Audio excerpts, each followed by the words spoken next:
Bom dia, boa tarde, boa noite, pessoal. Espero que estejam bem. Então, vamos para mais um tópico do nosso conteúdo programático, da disciplina de carcinicultura. Então, na última aula, eu mandei um material que eu elaborei para vocês tomarem um pouco de conhecimento das informações que eu vou passar aqui para vocês agora. Então, eu formulei essa aula aqui de uma forma resumida, com alguns pontos importantes da criação de larvas de camarão, para poder a gente seguir para a próxima etapa, que é a engorda. Então, a gente vai falar agora da etapa de larvicultura, assim também chamado de berçário. Então, esse vai ser o nosso tópico da aula de hoje. Então, pessoal, antes de falar propriamente dito a respeito do manejo relacionado a essa etapa da criação, a gente tem que entender que a finalização da reprodução, como eu falei anteriormente, ela acabou toda essa etapa no momento que houve aí a fecundação dos óvulos da fêmea pelo espermatozoide do macho. Então eu coloquei aqui nesse slide justamente, como vocês podem observar, um óvulo que foi fecundado, que é um ovo agora, que está se desenvolvendo até formar aí as larvas de camarão que vai eclodir. Então, a duração do momento da fecundação até a eclosão dessas larvas de camarão, ela dura em torno aproximadamente de 12 horas. Então, vocês conseguem ver aqui a larva que está se formando até chegar a esse momento aqui, que é o momento da eclosão. Então, quando a larva de camarão eclode, ela eclode na forma que a gente chama de náuplio. Depois essa larva ela vai sofrendo metamorfose, ou seja, ela vai mudando de forma, atingindo o estágio larval de protozoea ou de zoea. Em seguida, ela atinge o estágio larval de míceis. Então, esses são os três estágios larvais do camarão. E esses estágios larvais, eles têm requerimentos em termos de manejo, em termos de qualidade de água, em termos de densidade de estocagem diferentes. E é isso que a nossa aula hoje ela vai ser abordada nesse ponto de vista. Após o estágio de míceis, só lembrando que o estágio de míceis ele é exclusivo dos camarões, falei isso na aula anterior. Após esse estágio, a gente tem o estágio de pós-larva, quando o animal ele assume aí, a aparência de um camarão adulto. Logicamente que tem algumas diferenças, mas isso daí eu vou mostrar posteriormente.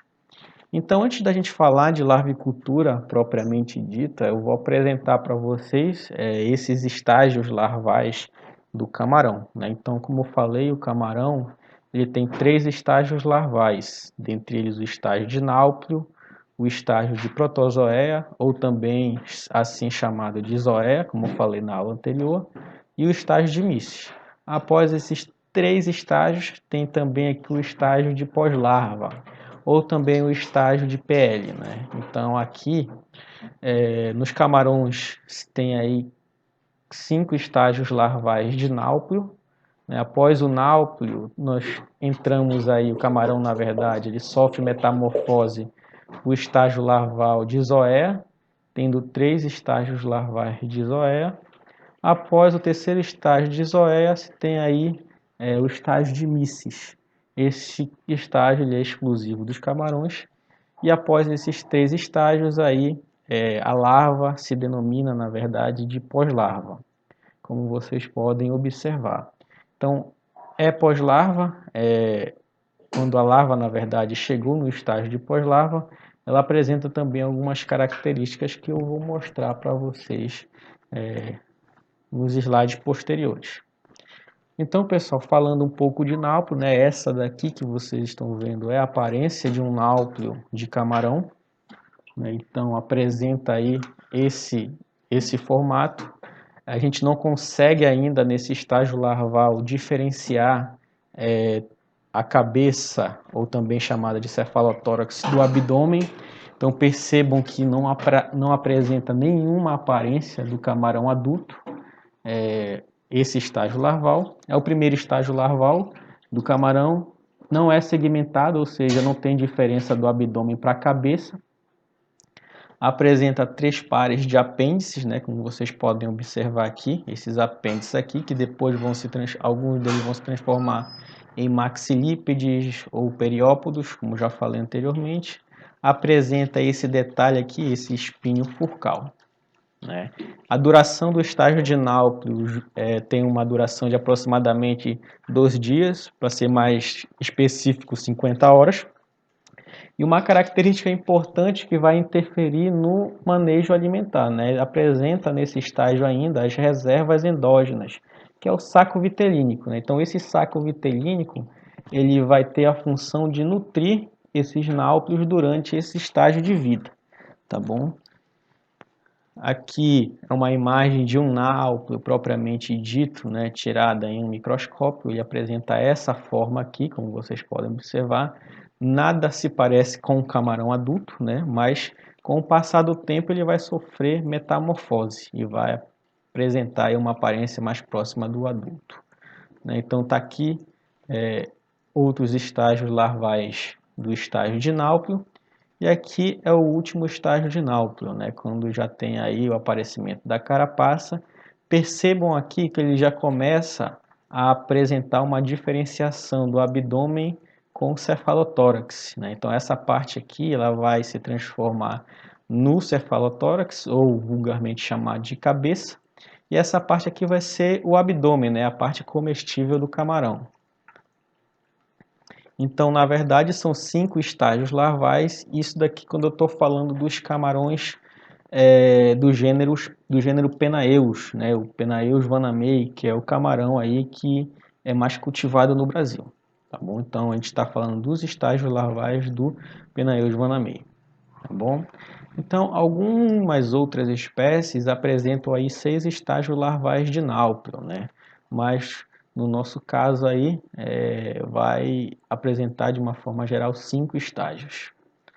O segundo estágio larval é o estágio de protozoea, ou também chamado de zoea. Então nessa fase o corpo torna-se alongado, né? A gente percebe aí uma diferenciação do cefalotórax do abdômen. Então no estágio 1 a gente percebe aí, ó, essa parte vai ser a cabeça do camarão e essa parte aqui, a parte comestível, que vai ser o abdômen, né? Então a gente começa a perceber essa diferenciação entre cabeça, cefalotórax e o abdômen nesse estágio de zoea 1, né? Esse Z significa zoea 1, né? Então já começa a aparecer o lugar em que vai se desenvolver o olho do camarão, né? No zoea 1. Aqui a gente começa a observar o abdômen, o aparecimento do tórax e também do trato digestivo, que fica localizado bem aqui nessa parte do abdômen, como vocês podem ver na imagem. Na fase de zoea 2, a gente já consegue observar o rostro. Então, o rosto, na fase de zoea 2, é uma característica que permite diferenciar a zoea 1 de zoea 2, né? Então, a gente já consegue observar uma maior clareza aqui a formação do cefalotórax e também a formação do abdômen. E aqui o olho já está mais desenvolvido, né? O pendúculo ocular, tá bom? E na última fase de zoea 3, né, então a gente já consegue ver aqui que o abdômen apresenta as segmentações, né, então começa a apresentar os somitos abdominais, então aquelas partes do camarão que a gente consegue diferenciar no abdômen. Também uma outra característica na fase de zoea 3 é o aparecimento do urópodo, né, que é justamente a cauda do camarão. Então, o rosto já está mais desenvolvido, o olho já está mais desenvolvido e a gente consegue ver essas articulações aqui no abdômen do animal. Não seria articulações, na verdade, seriam segmentações, perdão. E está aqui uma imagem que vai resumir tudo isso que eu falei do estágio de zoea 1, né? Na parte de zoea 1, 2 e 3, a diferenciação desses 3 estágios de zoea. Então, na zoea 1, a gente já consegue diferenciar o cefalotórax do abdômen. Na fase de zoea 2, o rosto ele já está desenvolvido, já aparece o rosto. E na fase de zoea 3, o urópolis ele já está aqui bem mais explícito, já está aparecendo com maior clareza, né? Então, essas são as fases de zoea. Em seguida, o camarão ele se metamorfoseia para a fase de mísseis, que é a fase exclusiva do camarão. Então, o camarão ele já apresenta aí uma aparência próxima, uma aparência de um juvenil de camarão, né? A gente já está observando um olho bem desenvolvido, um cefalotórax bem mais expressivo, diferenciando-se aí do abdômen.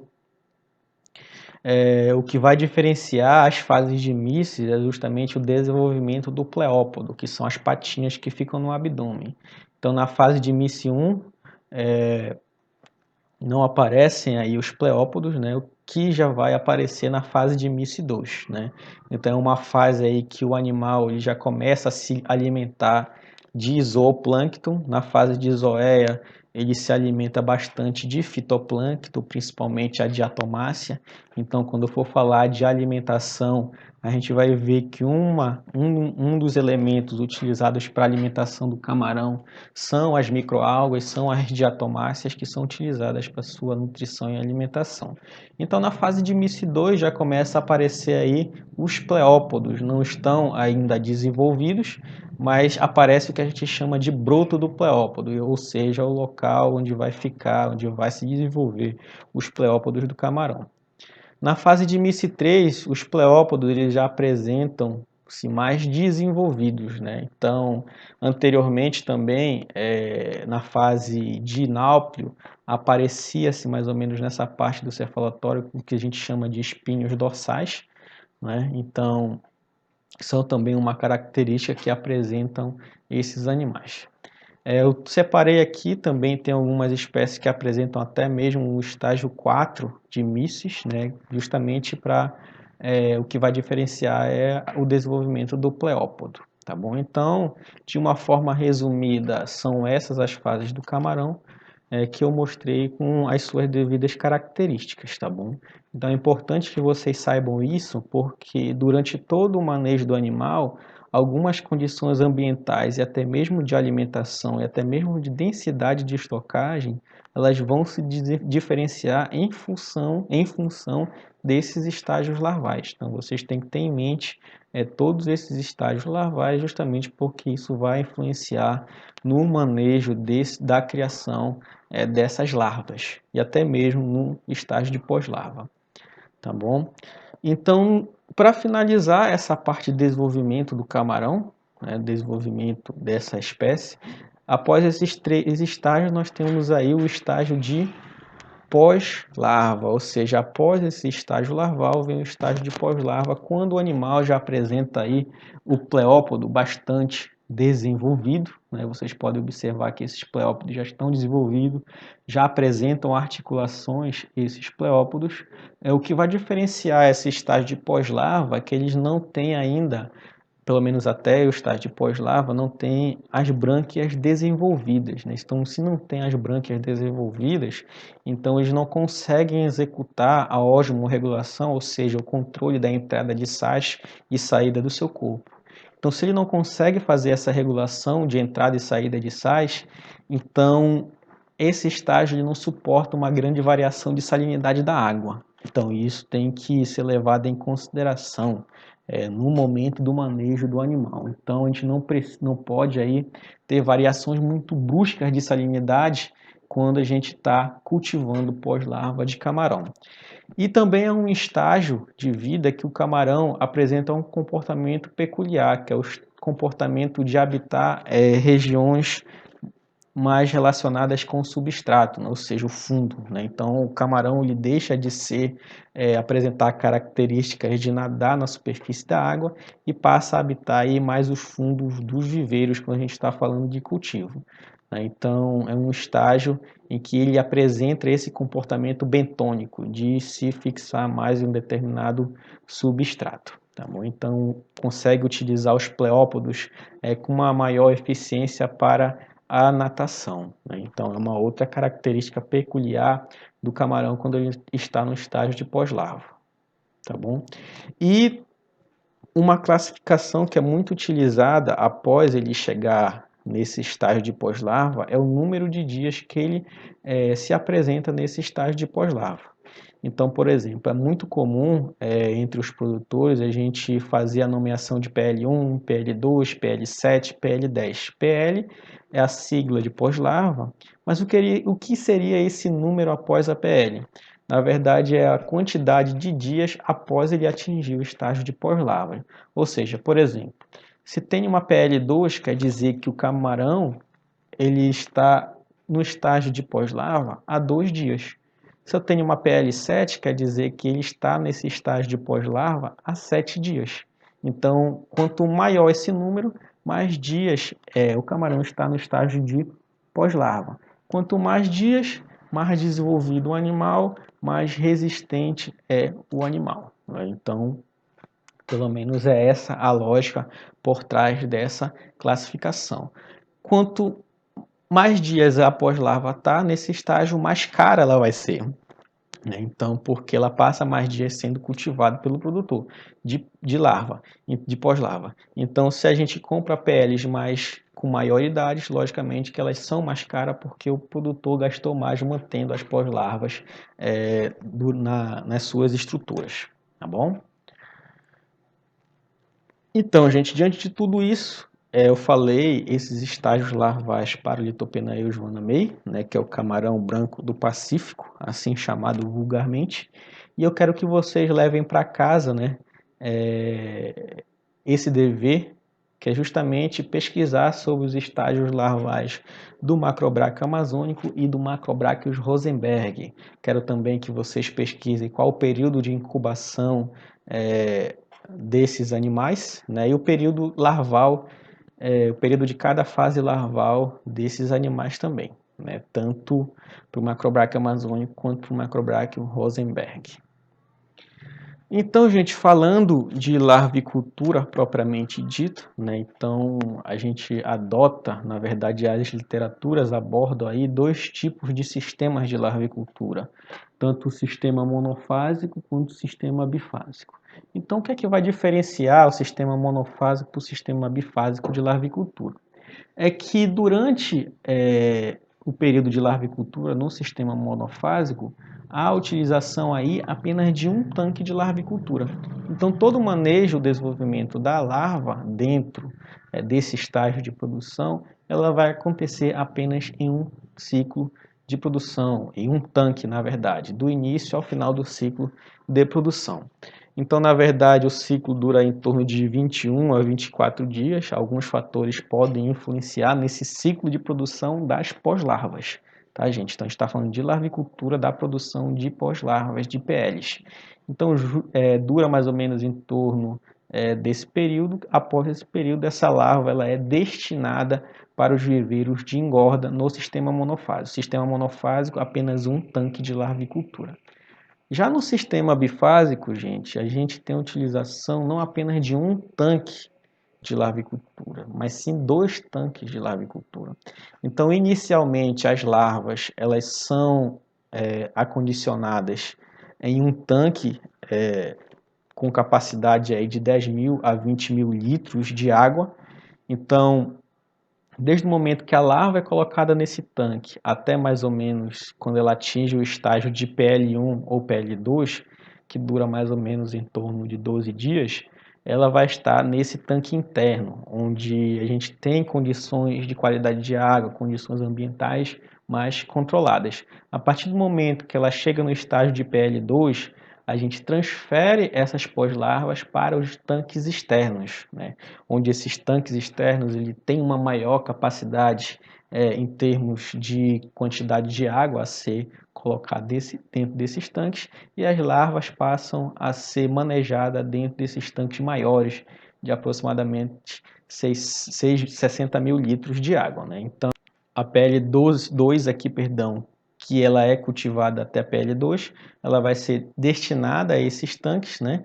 E ela vai se desenvolver até mais ou menos chegar no estágio larval de PL13 ou PL12, né? Então, é mais ou menos até aqui que ela é cultivada, quando ela chega nesse estágio aí de PL12, e a partir daqui, quando ela chega nesse estágio larval, de pós-larva, ela é destinada para os viveiros de engorda que vocês conseguem ver aqui dentro dessa imagem, tá? Então, o estágio de larvicultura no sistema bifásico, ela vai ser iniciada nesses tanques internos a um galpão, né, ou uma estrutura que permita um controle ambiental de qualidade de água mais eficiente, e depois ela vai para o próximo estágio, que é o estágio em que aí acondicionando-se essas larvas PL2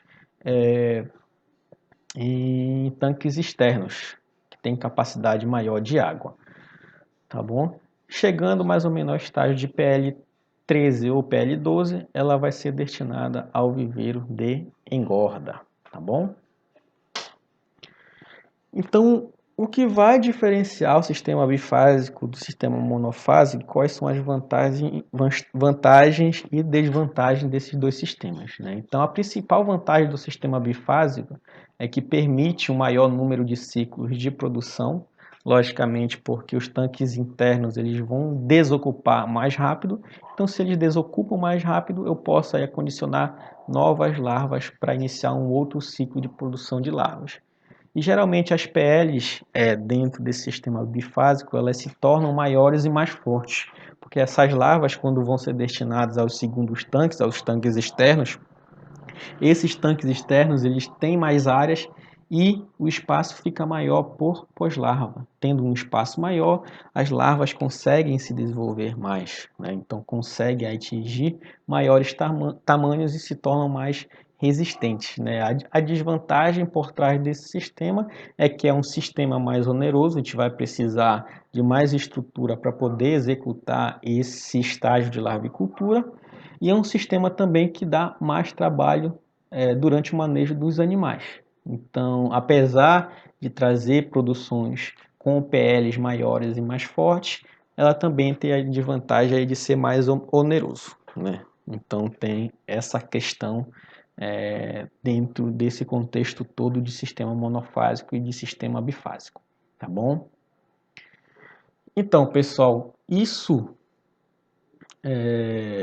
que eu acabei de falar é basicamente de uma forma resumida a fase de larvicultura, né? Quando eu consigo produzir meus náuplios dentro da minha estrutura, quando eu tenho a etapa de reprodução dentro da minha fazenda. Só que existem lugares, existem produtores que não realizam a etapa de reprodução dentro da estrutura. Então, para a gente realizar a larvicultura, para esses produtores realizarem a larvicultura, eles têm que fazer a aquisição desses náuplios.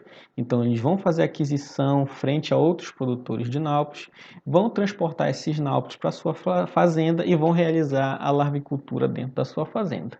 Então, geralmente, os náuplios são transportados em sacolas plásticas, né, como vocês podem observar aqui, e esses náuplios eles são trazidos para as fazendas desses produtores que vão realizar a larvicultura.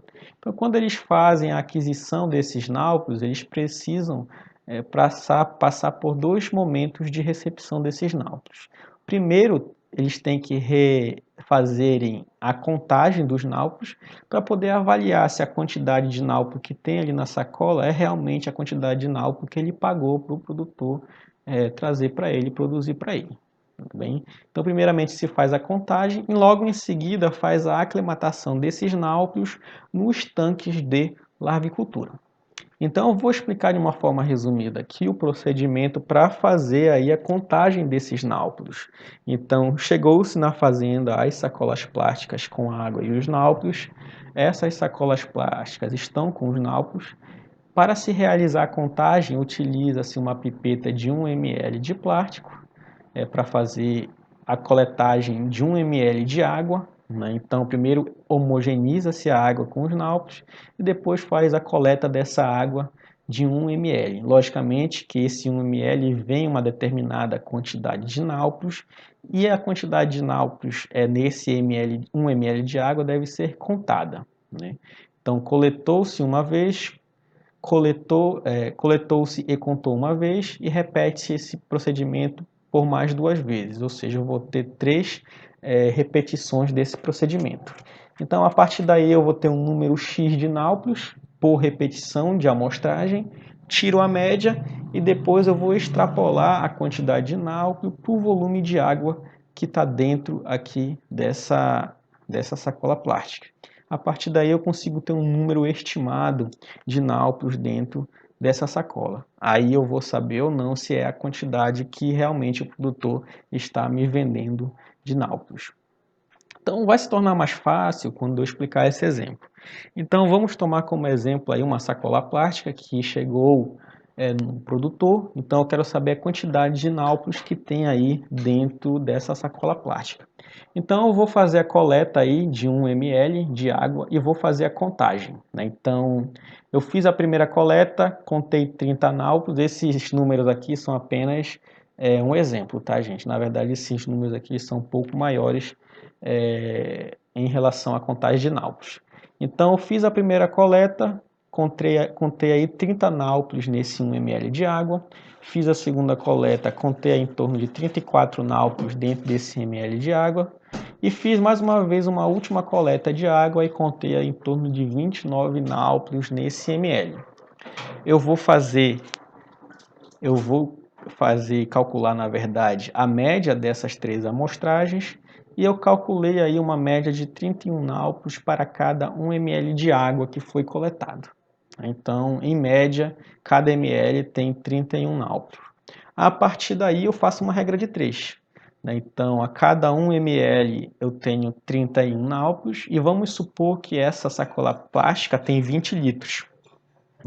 Então, quantos náuplios eu vou ter em 20 litros de água? Aqui está 20.000 ml. 20.000 ml é a mesma coisa que 20 litros, tá bom? Então, faço essa regra de 3 e vou chegar ao seguinte resultado, 31 náuplios vezes 20.000 ml, eu vou ter um total aí de aproximadamente 620.000 náuplios, tá bom? Então, a partir dessa metodologia, eu sei quantos náuplios eu tenho aí, náuplios de camarão eu tenho dentro dessa sacola plástica. Então, recebi meus náuplios, contei meus náuplios e agora eu vou fazer a aclimatação desses meus náuplios. Então, eu já tenho aí dentro da minha estrutura meus tanques internos, se for um sistema bifásico, com a água preparada e vou primeiramente fazer a aclimatação desses náuplios. Então, primeiramente, eu tenho que igualar a temperatura de dentro da sacola plástica com a temperatura da água do tanque em que esses meus náuplios vão ser cultivados. Como é que eu faço isso? Apenas coloco aí essas sacolas plásticas do jeito que estão dentro dos meus tanques por um tempo de aproximadamente 15 ou 20 minutos, até o momento que vai haver aí igualar a temperatura da água e do tanque, Em seguida, eu tenho que igualar o pH da água, de dentro da sacola plástica com a água do tanque. Isso daí eu posso igualar colocando gradualmente água do tanque dentro da sacola plástica. E em seguida eu tenho que igualar aí a salinidade, A gente está falando aqui, lembre-se, do Ditopenaeus juvanameio, camarão branco do Pacífico, Então, querendo ou não, é o cultivo de camarão em água mais salobre, mais salgada, Então, a salinidade ela não pode variar mais de 1 ppm por hora, ou seja, a cada hora eu tenho que diminuir ou igualar a temperatura em 1 ppm, Então, se eu tenho uma água aí, sei lá, de 15 ppm do tanque e a salinidade aqui da água da sacola plástica é em torno de 13 ppm, eu tenho que aumentar para 14, espero uma hora, depois aumento para 15, Então, tem que obedecer a essa proporção aí, para poder fazer a aclimatação e evitar que meus náuplios morram logo no início dessa aclimatação, tá bom?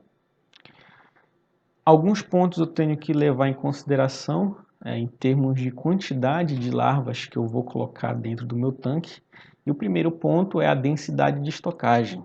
Então, eu tenho que calcular uma determinada quantidade de larvas que eu tenho que estocar dentro do meu tanque. E isso vai variar de acordo com o estágio de vida do animal. Ou seja, eu tenho uma densidade de estocagem para náupio, tenho uma densidade de estocagem para zoeia, uma densidade de estocagem para míceis, uma densidade de estocagem para pós-larva.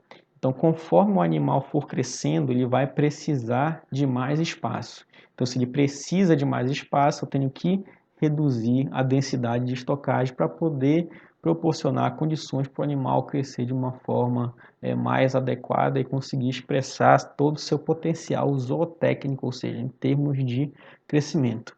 Então, para isso, eu mostrei aqui, eu coloquei, na verdade, essa tabela, né? Então, do estágio de Náuplio 5 até Zoea 2, eu tenho que ter uma densidade de 90 a 150 larvas por litro. Eu tenho que obedecer essa densidade de estocagem. Do estágio de Zoea 3 até Mysis 3, eu tenho que ter uma densidade de 70 a 90 larvas por litro. A partir do estágio de pós-larva, eu tenho que ter aí uma densidade de estocagem de 50 a 70 pós-larva. E isso daí me permite que o camarão cresça de forma adequada, tá bom? Em termos de qualidade de água, percebam-se aí todos esses parâmetros, desde temperatura, salinidade, turbidez, sólidos em suspensão, pH, fosfato, amônia. Então aqui está toda a exigência em termos de qualidade de água. Aqui a gente tem a faixa ótima e o preferível pela espécie. Então percebam-se aí que isso deve ser obedecido à risca. Qualquer parâmetro fora da faixa que está sendo apresentada nessa tabela vai ocasionar aí mortalidade das minhas larvas, das minhas pós-larvas, tá bom? Então eu não vou falar aqui de qualidade de água, eu só vou dar os parâmetros ideais. Questão da qualidade de água, como fazer o manejo de qualidade de água, vocês viram na disciplina de qualidade de água e de limnologia, tá bom? O que a gente pode recomendar aqui é a questão da renovação de água, isso quando a gente está dentro de um sistema de renovação, né? Então, se eu tenho tanques que me permite a renovação de água, no estágio de Náuplio eu não tenho que ter renovação. Quando vai atingindo o estágio de Protozoea 1, eu tenho que renovar por dia 30% da água. Protozoea 2, eu tenho que renovar 50% da água. Protozoea 3, eu tenho que renovar 80% da água por dia. Quando chega em Mysis, 100% da água por dia. No estágio de pós-lava, tenho que fazer troca diária, 100% da água com fluxo contínuo, né? Então tem toda essa exigência. Quando a gente está dentro de um sistema de recirculação, a gente tem que ter um biofiltro, um decantador que permita ter essas condições de qualidade de água que eu estou mostrando aqui, né? Então, se eu estou dentro de um sistema de recirculação, o meu filtro tem que ser eficiente para permitir todas essas condições ótimas aqui mostradas nessa tabela, tá bom? Em relação à alimentação, é recomendável que se utilizem microalgas durante toda a larvicultura, mas vocês devem estar se preocupando, não, se perguntando por que eu vou colocar microalgas no estágio de Náuplio se ele ainda tem o saco vitelínico para ser alimentado. O importante de se colocar microalgas, porque desde o estágio de Náuplio, porque quando chegar o momento das larvas começarem a se alimentar de alimento externo, já vai estar disponível para ele. Então a gente tem que ter aí essas condições em termos de microalgas já estabelecidas dentro do nosso tanque, porque quando acabar a reserva de vitelo, o animal já tem que se alimentar de alimento externo. Então, por causa disso, já tem que ter microalga dentro dos tanques de larvicultura, né? Então, a gente pode, antes mesmo de chegar aos estágios mais avançados de vida, já ter aí blooms de diatomáceas, que é a principal alga, microalga utilizada na alimentação dos camarões brancos do Pacífico, pelo menos nos primeiros estágios de vida. Utiliza-se também alimento artificial como ração, né? Há também a utilização de artêmia. Artêmia, para quem não sabe, é um microcrustáceo que é utilizado também na alimentação de larvas de camarão, né? Então, geralmente, essa alimentação que eu já vou mostrar para vocês, ela tem que ser oferecida em torno de 4 a 6 doses diárias, né? Pode ser 4, mas o ideal é que seja 6, tanto de artêmia, tanto também de microalgas. A gente não tem que dar ao luxo de faltar microalgas dentro dos nossos tanques de larvicultura, independente se é num sistema monofásico ou num sistema bifásico. Então, na verdade, gente, existem protocolos, né? Protocolos de alimentação dos camarões. Esse daqui é um protocolo que eu venho trazer para vocês, mas dependendo do laboratório, ele utiliza um protocolo de alimentação diferenciado desse que eu vou mostrar para vocês, né? Então, isso vai variar de laboratório para laboratório, né? Então, a gente tem aqui nessa coluna os estágios de desenvolvimento larval, desde náuplio até PL10, né, durando mais ou menos de 21 a 23 dias. Nós temos os dias de cultivo aqui, né? Em cada dia desse vai ser oferecido uma quantidade e tipos de alimentos diferentes, né? Então percebam que as algas elas estão presentes em todo o estágio de larvicultura, para quando chegar o momento que o náuplio ele não utiliza mais alimento interno, alimento como aqueles que estão dentro do saco vitelínico, e passa a se alimentar de algas. Então, estas algas, dentre elas a principal é a diatomácea, ela é utilizada na alimentação dos camarões. Além disso, é utilizado o plâncton, né? Então, a gente tem aqui nessas três colunas a quantidade de plâncton que é utilizada em determinados dias, né? Esses daqui são os produtos, né? Que são oferecidos segundo o nome da marca. Também é oferecido ração a partir do 13º dia, percebam aí, né? Náuplios de artêmia são utilizados a partir do 8º dia, quando chega no estágio de MIC 1, né? Então percebam aqui a quantidade de náuplios por ml de água para poder ser oferecido em termos de qualidade para as mices, né? Também são utilizados rotíferos. Alguns laboratórios, eu não sei na verdade atualmente se já utilizam a substituição parcial de náuplio de artêmia por rotífero, né? Mas aqui também tem uma recomendação da utilização de rotífero em conjunto com a artêmia, né? Pode ser utilizado também, pelo menos no 8º dia, aí, náuplio de artêmia congelado, né? Então, a gente pode utilizar esse tipo de alimento nessa forma. Também é utilizado biomassa de artêmia a partir do 13º dia de cultivo, durante a larvicultura até o 21º, e também peixes, moluscos, ciris, que também aí servem de alimento aí para essas larvas de camarão. Então, na verdade, gente, isso daqui é um protocolo, né, de alimentação para as larvas de camarão até o estágio de PL10, né, que pode ser utilizado. Existe aí algumas variações a esse protocolo, né, porque esse protocolo está sendo recomendado que ele vai ser único, né? Então, existe algumas variações desse protocolo de alimentação.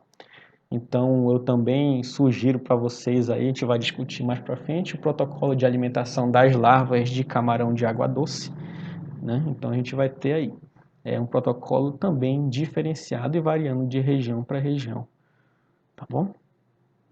Então, gente, a gente tem que também avaliar a quantidade de larvas que estão sendo cultivadas dentro do nossos tanques de larvicultura. Será que nós estamos executando o nosso cultivo de larvas de camarão de uma forma adequada? Então, para a gente avaliar isso, a gente pode calcular a taxa de sobrevivência, né, das larvas dentro desse tanque. Então, se a sobrevivência está alta, quer dizer que eu estou executando todo o manejo durante a larvicultura de uma forma adequada, né? Então, como é que a gente faz essa contagem, gente? Obedece basicamente a mesma metodologia de contagem de náuplios, né? Então, aqui está o nosso tanque, né? Então, no nosso tanque de larvicultura, a gente faz 5 coletas, 5 amostragens, na verdade, né, de 2 litros de água, em vários pontos do tanque, né, e a gente conta a quantidade de larvas em cada uma dessas amostragens. E a partir da regra de 3, a gente faz aí a extrapolação. Então a gente faz essa extrapolação aí para o volume de água que a gente sabe dentro do nosso tanque. Tá bom? Então, obedecendo a mesma metodologia que eu expliquei anteriormente para vocês, né? A gente também tem que avaliar a qualidade do náuplio que a gente está recebendo. Na verdade, a gente deveria fazer essa avaliação lá no início da aquisição dos náuplios. Então, geralmente, na verdade, a gente faz tanto no início quanto após a duração da larvicultura, né? Então, a gente coleta uma quantidade de náuplios, ou até mesmo de pós-larva, né? E avalia quantos deles estão mortos, quantos deles estão vivos, né? Além disso, os náuplios que a gente faz a aquisição, eles podem vir defeituosos, né? Sem um determinado apêndice, tudo bem? Um outro ponto importante é quanto à resposta à luz, né? Então, por exemplo, quando a gente faz a aquisição dos náuplios, a gente vai para uma sala escura, foca uma luz em um determinado ponto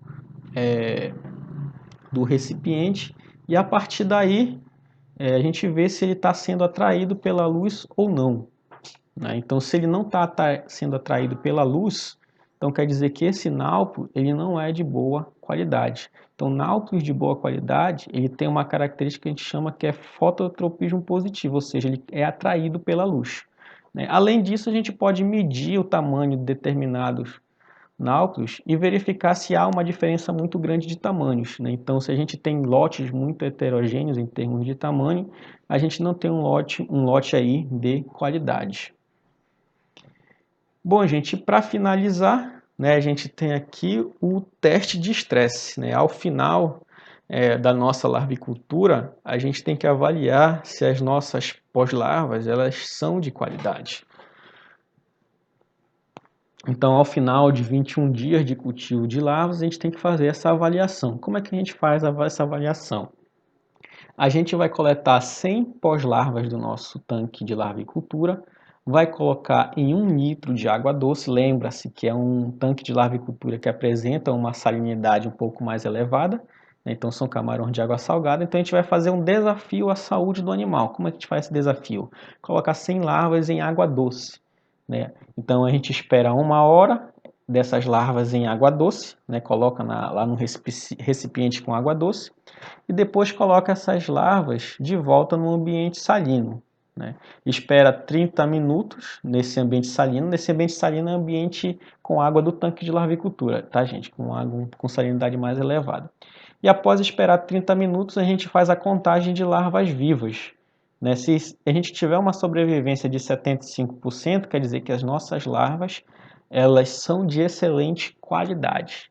Então, esse daí é um teste, um desafio que a gente pode estar submetendo os nossos animais para avaliação da qualidade dessas larvas. Então, gente, esse foi o manejo da larvicultura que eu mostrei para vocês, para o Lithopenaeus vanamei, né, tanto em termos de qualidade de água, quanto em termos de alimentação, quanto em termos de avaliação da qualidade da larva, né? Então, isso daqui são metodologias, querendo ou não, de uma forma mais simples, mas que, de uma certa forma, dão trabalho, né? Então, esse é um manejo para a gente avaliar a qualidade da nossa larvicultura e execução da larvicultura dentro de uma determinada estrutura, independente se o sistema é monofásico ou bifásico, tá bom? Então, eu vou postar essa aula para vocês no YouTube, espero que vocês tenham lido o material e qualquer dúvida é só mandar mensagem no nosso grupo da disciplina. Abraço a todos, tchau, tchau.